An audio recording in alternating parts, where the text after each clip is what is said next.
పేదవాడి పక్షాన నిలబడతా, ప్రజా గొంతుకై నినదిస్తా. వాయిస్ ఆఫ్ వాయిస్లెస్, తెలుగువారి మనస్సాక్షి, సాక్షి టీవీ. సాక్షి టీవీ ప్రసారాల కోసం మీ స్థానిక కేబుల్ ఆపరేటర్ను వెంటనే సంప్రదించండి. గంగా యమున నదుల బాటలో గోదావరి విషప్రాయమైపోతోంది. ప్రభుత్వాల నిర్లక్ష్యం, అధికారుల పాపం గోదావరిని కలుషితం చేసేస్తున్నాయి. భావి తరాలు క్షమించలేనంతగా పవిత్ర గోదావరిని నాశనం చేస్తున్నారు. గోదావరి పుష్కరాలకు పబ్లిసిటీ హడావిడి చేసే పాలకులు కోట్లాది మంది దాహం తీరుస్తూ లక్షలాది ఎకరాలని సాగు చేస్తున్న గోదావరిని కాలుష్య కాసారంగా మార్చేస్తున్నారు. ఆధ్యాత్మిక వాతావరణంతో భక్తులతో అలరారే విశిష్ట గోదావరి తీరం చెత్తగుట్టలు పారిశ్రామిక విద్యార్థులతో పాటుగా మురుగునీటితో నింపేస్తూ ఉన్నారు. వశిష్ట గోదావరి కాలుష్యంపై సాక్షి టీవీ గ్రౌండ్ రిపోర్ట్. ఉమ్మడి పశ్చిమ గోదావరి జిల్లా నర్సాపురం పట్టణంలో నిత్యం పేరుకుపోయే చెత్తా చెదారాలను అత్యంత దుర్మార్గంగా వశిష్ట గోదావరి ఒడ్డున వేసేస్తున్నారు. ఇందులో ప్రమాదకరమైన రసాయన వ్యర్థాలే కాదు, గాజు పెంకులు తదితరాలు కూడా ఉంటున్నాయి. ఫలితంగా అమృతధార వంటి గోదావరి జలాలు విషతుల్యంగా మారిపోతున్నాయి. దీని ప్రభావంతో తీర ప్రాంతంలో చేపలు చనిపోతున్నాయి. మత్స్యకారుల ఉపాధిని దెబ్బతీస్తోంది కాలుష్యం. నర్సాపురం మున్సిపాలిటీకి డంపింగ్ యార్డ్ లేకపోవడం అతిపెద్ద సమస్య.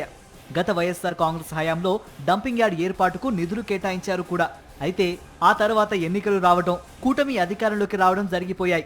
ఎన్నికల సమయంలో నర్సాపురం వచ్చిన జనసేన అధినేత పవన్ కళ్యాణ్ నర్సాపురానికి డంపింగ్ యార్డ్ ఏర్పాటు చేయిస్తారని హామీ ఇచ్చారు. కూటమి అధికారంలోకి వచ్చి ఏడాది దాటినా అది కార్యరూపం దాల్చడం లేదు. వశిష్ట గోదావరి తీరానికి వెళ్తే ఆహ్లాదకరమైన నదీ తీరంలో ఉన్న చెత్తగుట్టలను చూస్తే కడుపు తరుక్కుపోతోంది. వశిష్ట కాలుష్యంపై సాక్షి ప్రతినిధి రాజు మరిన్ని వివరాలు అందిస్తారు. కోస్టల్ కారిడార్ నిబంధనలకు కూడా తిలోదకాలు ఇచ్చే విధంగా కూడా కుటుంబ ప్రభుత్వం అధికారులు చేపడుతున్నారు. ప్రధానంగా చూసినట్టుగా మనమున్నటువంటి ఏరియాకి వచ్చేస్తే కనుక వశిష్ట గోదావరికి సంబంధించినటువంటి ఏదైతే ఉందో గోదావరి నదికి సంబంధించి కూడా కుచించుకుపోయే విధంగా పూర్తి స్థాయిలో కూడా ఇక్కడ ఉన్నటువంటి నరసాపురం పట్టణానికి సంబంధించినటువంటి అధికారుల నిర్లక్ష్యం కూడా కొట్టొచ్చినట్టు కనబడుతుంది. ఏదైతే పట్టణానికి సంబంధించినటువంటి ఏదైతే చెత్తా చెదారం కానీ పూర్తి స్థాయిలో ఉన్నటువంటి గాజు బెంకులు కానీ పూర్తిగా ఉన్నటువంటి చెత్త పూర్తి అదంతా కూడా ఇక్కడ తీసుకొచ్చి నదీ గర్భంలో పడేసినటువంటి పరిస్థితి కూడా ఉంది. ఇక్కడ ఉన్నటువంటి పట్టణవాసులు ఉన్నారు, వీరితో మాట్లాడించే ప్రయత్నం కూడా చేద్దాం. సార్ చెప్పండి, ఏ విధంగా చూస్తారు? ఇప్పుడు కనపడుతుంటే కనుక పూర్తిగా వశిష్ట గోదావరి అంతా కూడా చెత్తతో నిండిపోయే పరిస్థితి నెలకొంది. ఎలా ఉంది అసలు పరిస్థితి? నరసాపురం పట్టణంలో ఒక చారిత్రాత్మకమైన చరిత్ర అనేటువంటి నరసాపురం పట్టణం. ఈ పట్టణంలో డంపింగ్ యార్డ్ అనేది ప్రధాన సమస్యగా మారింది. డంపింగ్ యార్డ్ అనేది లేని కారణంగా నరసాపురం పట్టణంలో ఉన్నటువంటి చెత్త అంతా పట్టుకొచ్చి ఇక్కడ పాడేస్తున్నటువంటి పరిస్థితి మనం చూస్తూ ఉన్నాం. ఒక పక్కన గోదావరి నదిని మొత్తం కప్పెట్టుకుంటూ పోయే పరిస్థితి ఏర్పడుతూ ఉంది. ఇవాళ మనం చూసినట్లయితే గోదావరి నదికి దగ్గర ఒక 25-30 దాకా మొత్తం కప్పెట్టేసినటువంటి పరిస్థితి కనిపిస్తూ ఉంది. అందులో ఒక పక్కన సీసా పెంకులు, ఒక పక్కనేమో రసాయనం. ఈ రసాయనం ద్వారానేమో మత్స్యకారులకి వేటకు సంబంధించినటువంటి ఈ రసాయనం ద్వారా ఏదైతే మత్స్యకారులకు ఇబ్బంది జరుగుతున్నటువంటి పరిస్థితి, చేపలు చచ్చిపోతున్నటువంటి పరిస్థితి. అలాగే ఈ ప్రాంతంలో ఎక్కడైనా వేటాడాలన్న ఉద్దేశంతో ఎవరన్నా దిగినట్లయితే అది ఇబ్బంది పడుతున్నటువంటి పరిస్థితి. మత్స్యకారులకి ఇబ్బంది పడుతూ ఉన్నారు, చాలా ఇబ్బంది పడుతూ ఉన్నారు. మత్స్యకారులకి ఆ సీసా పెంకులు దిగే పరిస్థితి ఇవాళ మనం చూస్తూ ఉన్నాం. నరసాపురం పట్టణానికి ఇది చాలా బాధాకరమైన సంఘటనగా ఏర్పడింది. ఇలా కూటమి ప్రభుత్వం దీని మీద చిత్తశుద్ధితోటి పనిచేయవలసిన బాధ్యత ఉంది.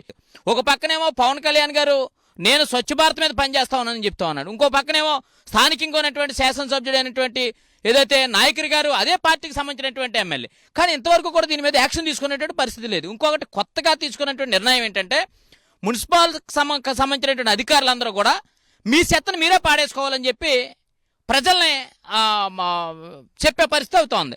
అంటే వారి చెత్త వారు పాడేసుకోవాలంటే ఎక్కడ పాడేసుకోవాలని అడుగుతా ఉన్నారు. నేను మొన్న అట్టుబడి కొందామని వెళ్తే అయ్యా మా చెత్త పాడేసుకోవాలంటే ఎక్కడ అర్థం కావట్లేదు, మేము వెళ్తా ఉంటే అక్కడ మమ్మల్ని అడ్డుకుంటా ఉన్నారు, మా చెత్త ఎక్కడ పాడేయాలని చెప్తా ఉన్నారు. అంటే సమాజంలో ఏ రకంగా ఉందంటే చెత్తను కూడా పాడేయటానికి ప్లేస్ చూపించలేనటువంటి పరిస్థితి ప్రభుత్వం ఉందనేది చాలా బాధాకరం. గతంలో ఎన్నికల ప్రచారానికి వచ్చినప్పుడు ఉప ముఖ్యమంత్రి పవన్ కళ్యాణ్ గారు ఈ నరసాపురం పట్టణానికి డంపింగ్ యార్డ్ లేదని కూడా, డంపింగ్ యార్డ్ ఏర్పాటు చేయాలని కూడా ఎన్నికల ప్రచారంలో కూడా చెప్పారు. సంవత్సర కాలంలో కూటమి ప్రభుత్వం శాశ్వతమైన డంపింగ్ యార్డ్ ఏర్పాటు చేయడంలో కానీ, ఈ యొక్క గోదావరిని కలుషితం కాకుండా చేయడంలో కానీ ఏ రకమైన చర్యలు తీసుకోకపోవడం బాధాకర విషయం. ఒకటే చెబుతున్నాం, ఒక 2 సంవత్సరాల్లో పుష్కరాలు ఎదుర్కొస్తున్నాయి. ఇక్కడే కూడా పుష్కరాలకి ఇది చాలా ప్రధానమైన పుణ్య ఘట్టం కింద ఇక్కడ జరుగుతుంది. అది. మరి ఇట్లాంటి సందర్భంలో మున్సిపాలిటీకి డంపింగ్ యార్డ్ అనేది ఏర్పాటు చేయాలి. ఈ మధ్యకాలంలో ఈ హోటల్స్ ఇట్లా ఎవరైతే వ్యాపారస్తులు ఉన్నారో వాళ్ళ దగ్గర నుంచి మున్సిపల్ అధికారులు చెత్తను మేము సేకరించడం, మీరే డంపింగ్ యార్డ్ ఏర్పాటు చేసుకోండి, మీరే స్థలం ఏర్పాటు చేసుకోండి అని నోటీసులు ఇవ్వటం చాలా సిగ్గుపడవలసిన విషయం. ప్రజల దగ్గర నుంచి పన్నులు కట్టించుకుంటున్నారు, ఆ చెత్తను సేకరించి చెత్తని డంప్ చేయవలసిన బాధ్యత మున్సిపాలిటీ వాళ్ళు. ఇప్పుడు గంగా నది ఆల్రెడీ పొల్యూట్ అయిపోయింది, దానికోసం దీన్ని పొల్యూషన్ చేస్తున్నారు. దీన్ని ఆపితే దానికన్నా తక్కువ నిధులు కేటాయిస్తే దీని పరిష్కారం అవుతుంది. ఇక్కడ వశిష్ట గోదావరి మీద బ్రిడ్జి కట్టాలి ప్రతి ఎన్నికల్లో కూడా హామీ వస్తుంది. ఇంకొక 10 సంవత్సరాలు అయితే బ్రిడ్జి అవసరం లేదు, చెత్తతోటే పూర్తి చేసే పరిస్థితి కూడా ఏర్పడుతుందని కూడా చాలా మంది కూడా అంటున్నాం. అట్లాంటి అభిప్రాయం కూడా కలుగుతుంది. సగం వరకు గోదావరి కూడా పూడిపోతుంది. మరి దీన్ని ఖచ్చితంగా పాలకులు దీన్ని ఒక ముందు చూపుగాను, ఒక శాస్త్రీయ పద్ధతిలోనూ, ఒక కమిట్మెంట్ గాను దీన్ని ఒక ప్రధానమైన సమస్య కింద తీసుకుని, ఒక ఎజెండాగా తీసుకుని యుద్ధ ప్రాతిపదికన చేయాలని మేము కోరుతున్నాం. ప్రభుత్వ అధికారులు మొత్తం ఇప్పుడు ఏదైతే కూటమి ప్రభుత్వం ఉందో, కేంద్రంలో కూడా కూటమి ప్రభుత్వం, ఇక్కడ కూడా కూటమి ప్రభుత్వం ఉంది. అంచేత ఈ 2 ప్రభుత్వాలు దీని మీద ప్రత్యేకమైన దృష్టి పెట్టాలి. డంపింగ్ యార్డుకి స్థల సేకరణ చేయాలి. స్థల సేకరణ చేసి మొత్తం ఏదైతే గోదావరిలో ఏదైతే ఈ చెత్త వేస్తున్నారో చెత్త వేయడాన్ని ఆప్ చేయాలి. గతంలో కూడా ప్రజా సంఘాల తరపున పెద్ద ఉద్యమం చేసాం, అయినా వీళ్ళకి చీమ కుట్టినట్టు కూడా ఉండలేదు.